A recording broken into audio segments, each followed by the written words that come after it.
Welcome back, everyone. Today's explainer is diving into something we've all faced at one point or another, taking the plunge into a brand new learning environment. We're going to focus on mastering those essential, confidence-building interactions for your very first day in an English classroom. So let's jump right into Nice to Meet You, a new beginning in English. So, how do you feel on day one? Let's be totally honest here. Stepping into a new classroom usually brings up a pretty intense mix of feelings. It is absolutely normal to feel your heart beating just a little bit faster when you walk up to those doors. You're heading into the unknown, and you might be thinking you're the only one feeling that way. But here's the secret.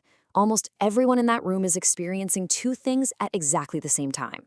On one hand, you're excited. You're eager to learn, you've got goals, and you are ready to improve. But on the flip side, you're nervous.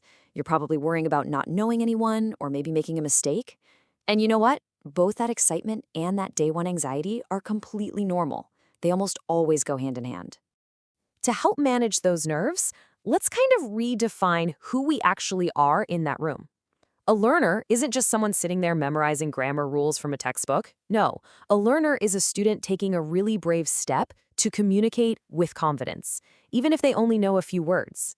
That brave step, that's your core identity now, and it's the exact same identity of everyone sitting right there next to you. So, how do we actually bridge the gap between being a nervous learner and making a real connection? Well, it boils down to this: a smile, a greeting, and a kind word can open the door to a new friendship. I know, it sounds super simple, right? But a basic, warm approach is literally the best way to crush that day one nervousness. Plus, let's be real, you definitely don't need perfect grammar to smile. Okay, let's look at a practical example. This is Breaking the Ice, Amina and Hassan. Listen closely to Amina's opening line here. My name is Amina. What is your name?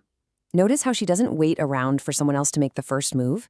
She pairs this super welcoming greeting with a warm smile to confidently kickstart that connection.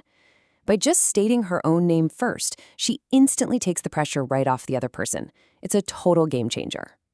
And check out how smoothly Hassan responds. He just replies, "My name is Hassan." Simple, direct, and clear. He doesn't overcomplicate the whole shebang or panic about finding the perfect vocabulary.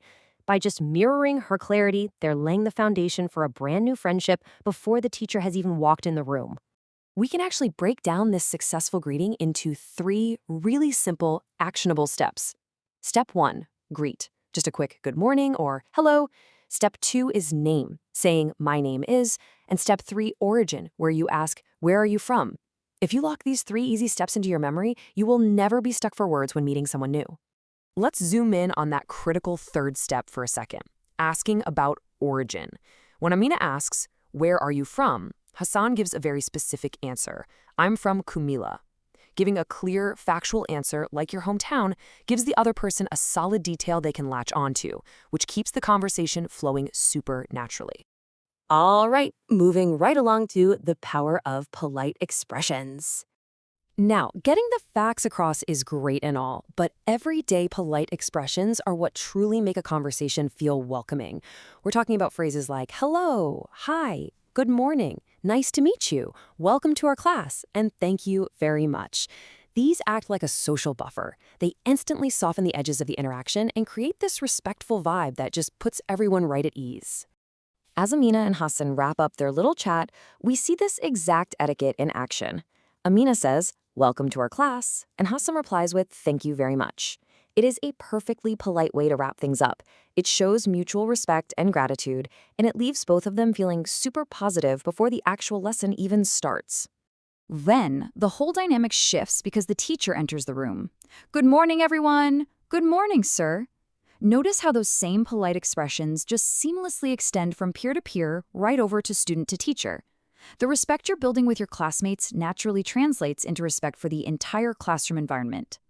As we start to wrap up this explainer, I want you to burn this golden rule into your brain. You learn English by using English. Speak without fear. Seriously, making mistakes is a totally natural part of the learning process. It's how we grow. Confidence doesn't just magically appear out of thin air. It grows purely through regular, real-world practice. So, here's my final challenge for you today, and I really want you to think about this. Who will you greet in English today? Step right into Hassan or Amina's shoes and take immediate action. Use those 3 steps. Throw in those polite expressions, open a door to a new friendship, and just watch your confidence soar. Thanks so much for hanging out with me for this explainer, and I'll catch you in the next one.